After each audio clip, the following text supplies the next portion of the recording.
Hello, everyone. My name is Emmanuel Cruz, and I'm going to give you a brief introduction about this study.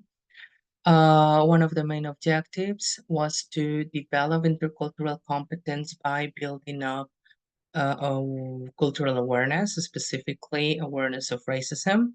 This was possible by designing a set of TBLT lessons, which had two main objectives.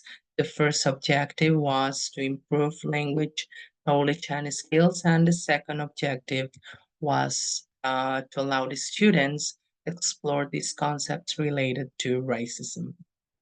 The problem for this study is that students of English are not building up cultural awareness when they learn English. This is a problem because cultural awareness is an essential element to develop intercultural competence. This problem is related to the fact that curriculum overlooks the inclusion of cultural awareness. The content regarding cultural awareness in textbooks is insufficient, and sometimes teachers also overlook the importance of cultural awareness. So, the objective is to make students more culturally aware and to make students more competent in their intercultural. For that, we had three research questions. The first one allowed us to know if the intervention had a positive or a negative impact. The second one was useful to verify if the students really learned about racism or if they didn't. And the third one was useful to check if they learned some English and if they had the opportunity to improve their skills. So, why TBLT? Well, TBLT is useful to increase knowledge about cultures and is effective in developing intercultural competence and language learning. So, why intercultural competence is so important for ELT? If we analyze the definition of intercultural competence, we are going to find out that we are talking about effective communication, about appropriate behavior, appropriate communication, and intercultural situations. So for DIRDOF, an interculturally competent person is someone who can show an effective communicative performance. So what can teachers do to make their students interculturally competent, and what elements are necessary to develop interculturally competent, to develop intercultural competence? Well, providing intercultural competence involves knowledge, skills, attitudes, and values. For CHISE, intercultural competence involves attitudes, skills, knowledge, comprehension, and cultural awareness. And finally, for DIRDOF, uh, an individual who is interculturally competent is an individual who can show a race in their knowledge about culture, is an individual who can build up new skills, they can modify their attitudes, and they develop cultural awareness. So, to this point, I had it clear. Um, my students needed to develop knowledge, skills. They had to change some attitudes, some beliefs, and they have to develop cultural awareness if they wanted to be more interculturally competent. So, what is cultural awareness? Well, if we analyze this definition of cultural awareness, we can find out that culturally aware people, these people can be critical, they can understand and appreciate culture, they can respect differences. So this was another set of things that I really needed to achieve. Um, According to some other authors, they describe some of the characteristics that culturally aware people possess. And They established that individuals who are culturally aware can reevaluate their personal values and beliefs.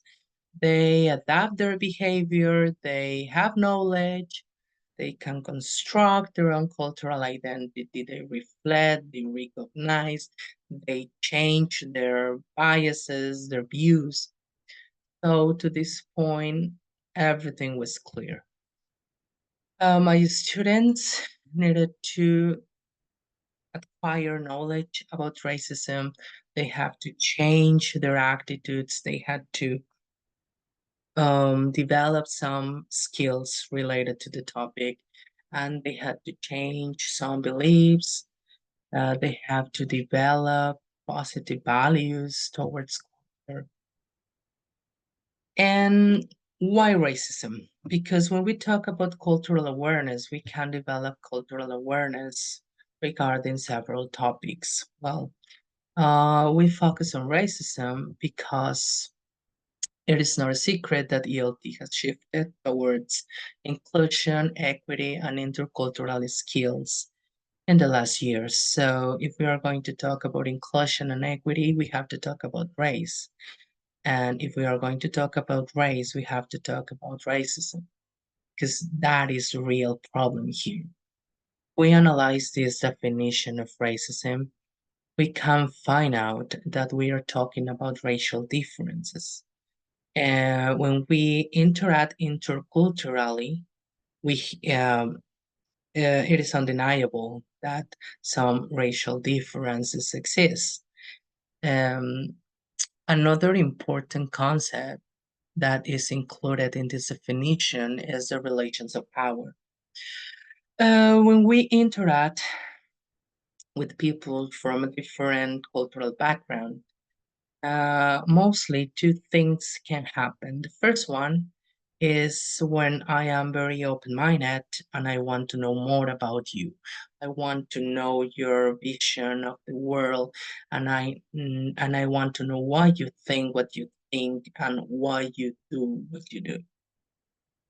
But the other position is when I don't want to know about you. I am not open-minded and I want to I want to impose my beliefs. When I want you to learn what I do, what I do, and my vision of the world.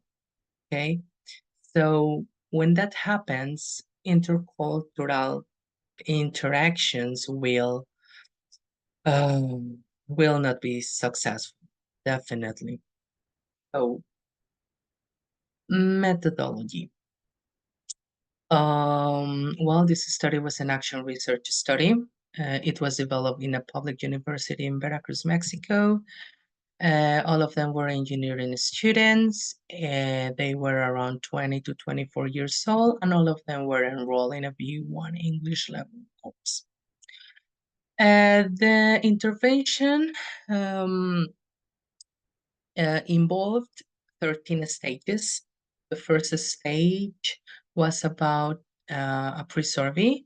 This survey was useful to check the previous knowledge and the awareness they had about racism. Number two, they worked on a homework about the highlights of the life of Nelson Mandela. I really wanted that my students had um, like some previews and some context about before the first class. Three, they had a class focus on historical facts about racism. And well, they described some pictures, they watched some videos, they tried to define racism by themselves, they worked on a grammar tasks, they worked on a speaking task as well. And number four, they had a class about internalized racism, and the process was kind of similar. They watched a video about the doll experiment, they discussed about it, read, they wrote. Uh, Five, they had a class about interpersonal racism. They watched videos, they wrote, they discussed, they read about interpersonal racism. They used reported speech in a grammar task. I included some of the grammar topics from their textbooks because I really wanted to link this intervention to the general course. I didn't want that my students feel that it was just like some extra lessons. So I adapted all the grammar of the course in this intervention. And stage six, they work on an essay and they reflected on these two types of racism.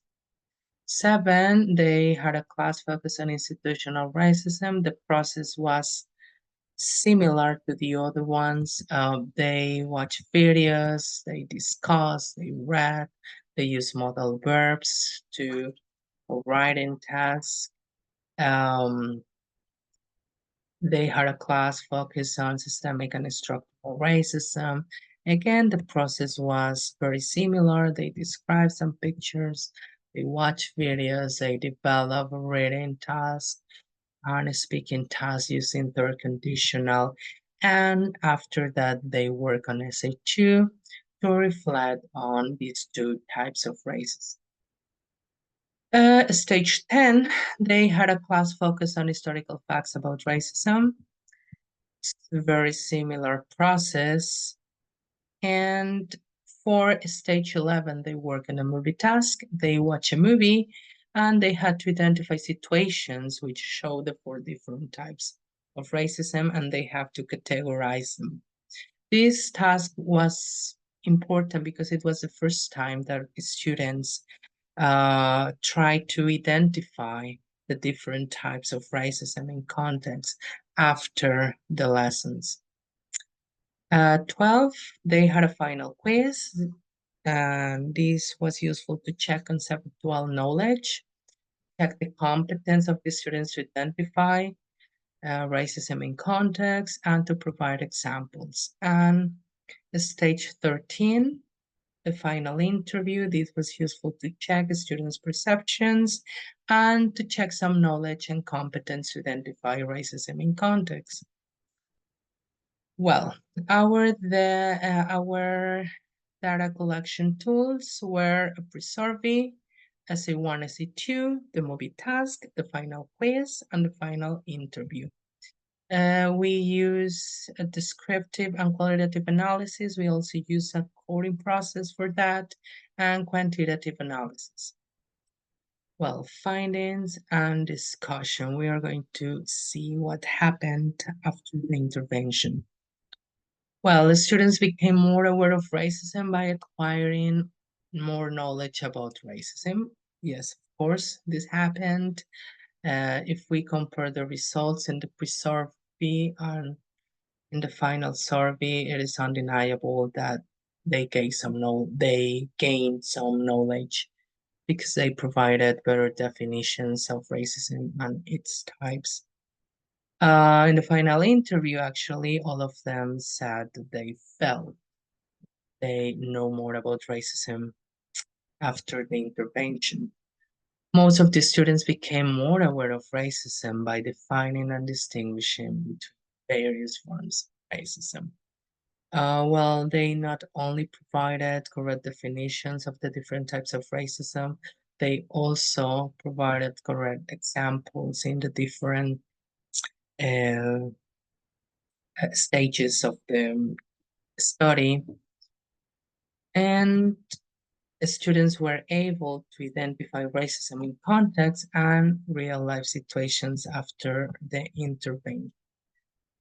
As you can see, during the movie task, they did a good job by identifying the different types of racism in context. And in the final survey, they also did a good job. Moreover, in the final interview, 87% of the participants claimed to feel capable to identify racism.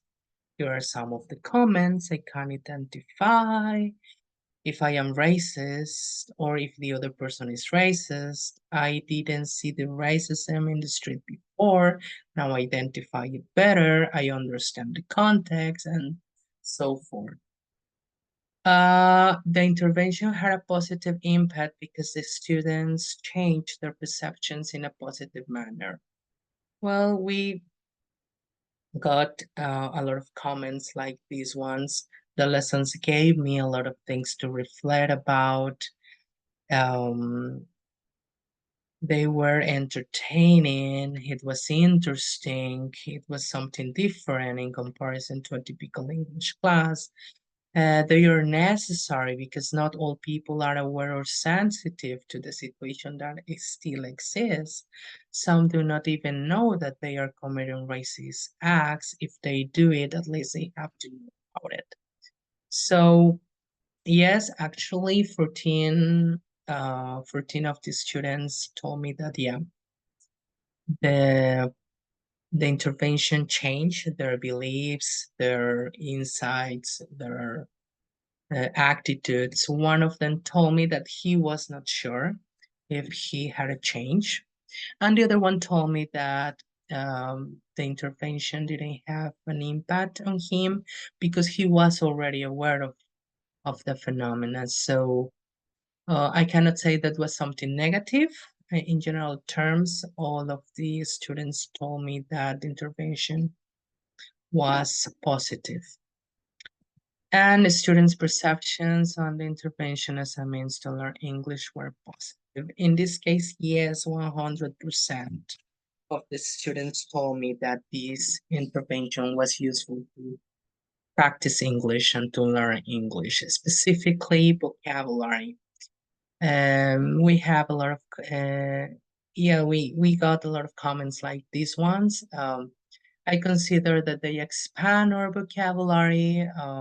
You learn more words, vocabulary, speaking, and reading comprehension. Well, conclusions. After the intervention, I found out that the three main key points to build up cultural awareness and promote intercultural competence are the teacher's role, the materials, and the process. Well, why the teacher's role? Well, because the teachers must be prepared in terms of knowledge about, in this case, racism, that you can, if you are going to build up cultural awareness about certain topic, you have to know about the topic. I had to read a lot about racism because I really wanted to give my students something substantial. Um, and of course, the teacher must be skillful talking about regarding English teaching methodology. And number two, the materials are necessary to complement the lack of content. Yes, the most of the time, teachers who work with cultural awareness, they have to be very skillful to create extra materials. And number three, I think this is the most important. The process requires a good setup for sensibilization. If you get to your classroom and you try to impose your ideas, your intervention will fail, definitely.